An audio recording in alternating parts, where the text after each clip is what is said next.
Good evening, and welcome to another one of my segments of A Verse Day Keeps Islam Away. Today, I would like to discuss paganism. How paganism is the root of what Islam is based upon, and the parallelisms between pagan beliefs and Islamic beliefs today. Today, I would like to talk about Al-Hajj. As you know, Al-Hajj is one of the 5 pillars of Islam. Those 5 pillars being Ash-Shahada, As-Salat, Al-Zakat, As-Sawm, and Al-Hajj. First of all, Al-Hajj takes place in a city called Mecca, Mecca al-Mukarram. And just real quick, to give you a real quick history about it, this is when Abraham had his son Ishmael through Hagar, Hajar. So Abraham got rid of his son, got rid of Hagar, who was actually his concubine, and they were sent to the desert.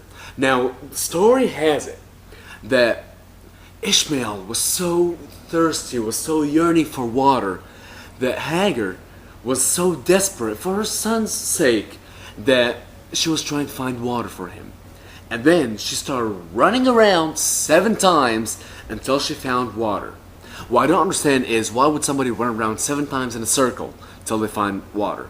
Nevertheless, she found water out of this wonderful spring called Yanbu' Zamzam, the spring of Zamzam, which is, till today, it springs holy water from it that God had sent down upon to Ismail.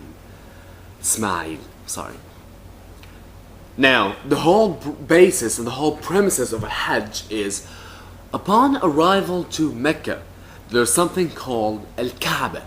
Al-Kaaba is kind of comes from the Arabic root, Arabic word Al-Kaab, Al-Muka'ab, which is a block, a cube.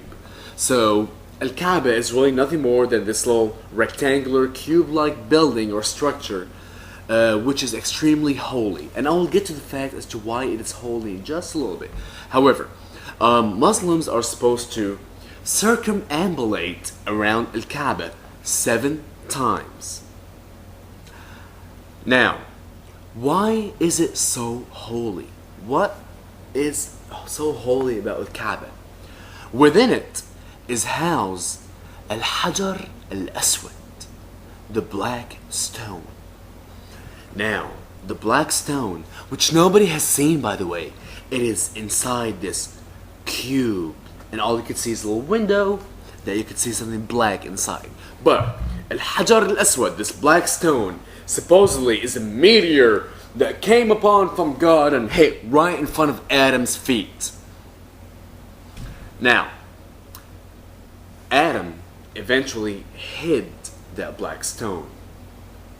And now this is where the story starts getting a little bit mixed up, because Ibrahim, was the one who uncovered that stone, and from that point on, they reminisce, they do what Abraham did, and they worship that stone. Oh, I'm sorry, not worship that stone.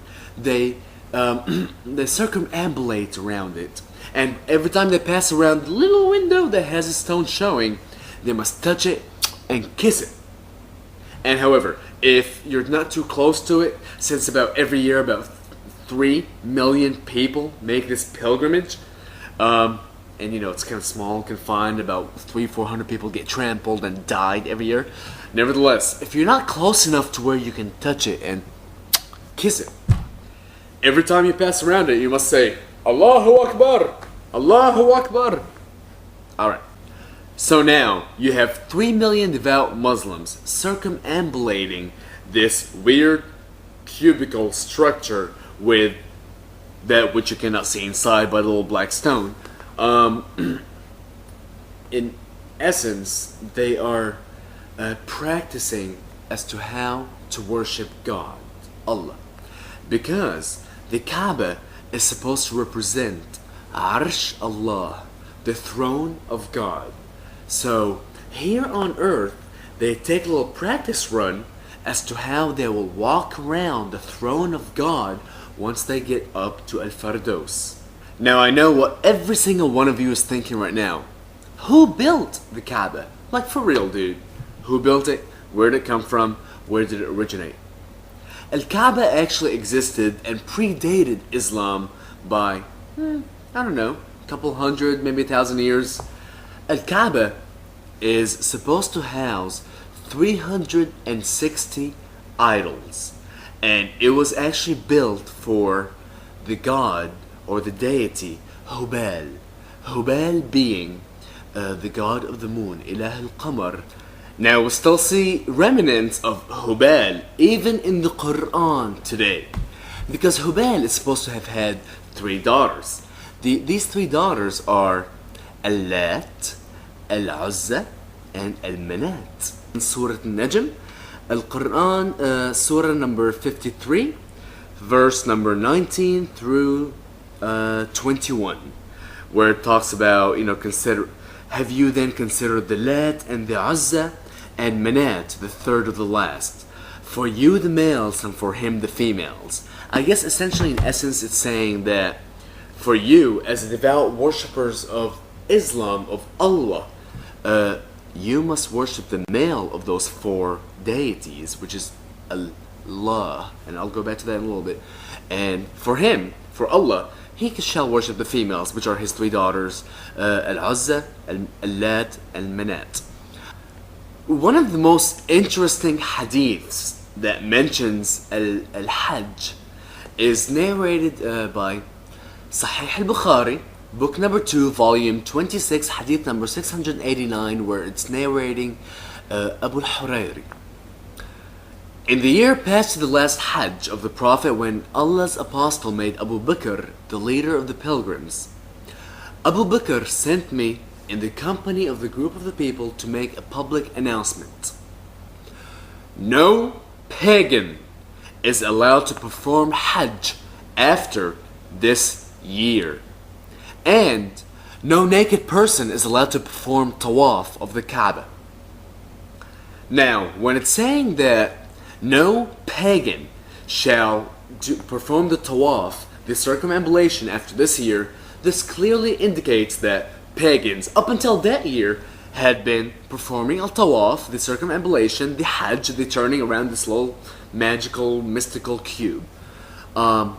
What's really interesting is how they banned people from doing it naked.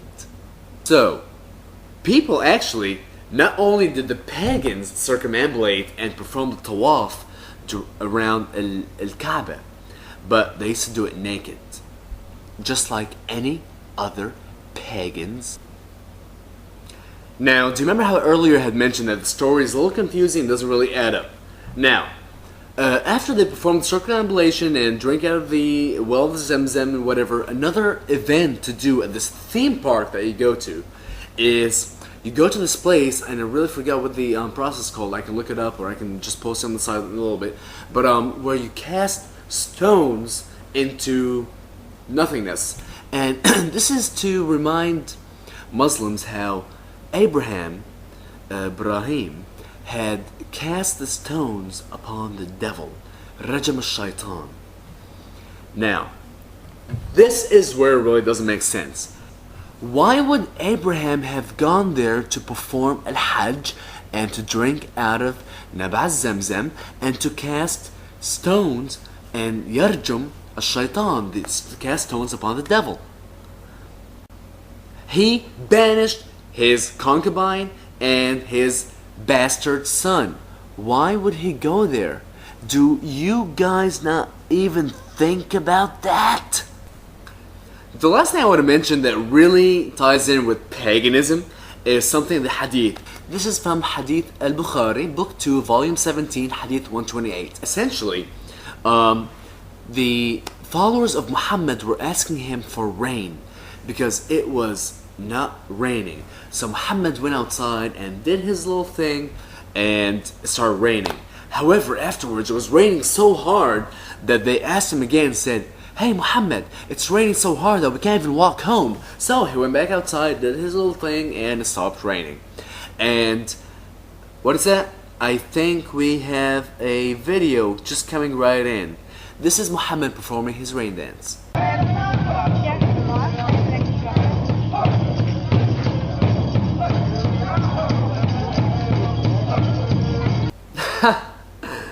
That was wonderful. Alright, I want to say thank you for your time, and I look forward to seeing you again later. Take care, and have a good evening. Bye.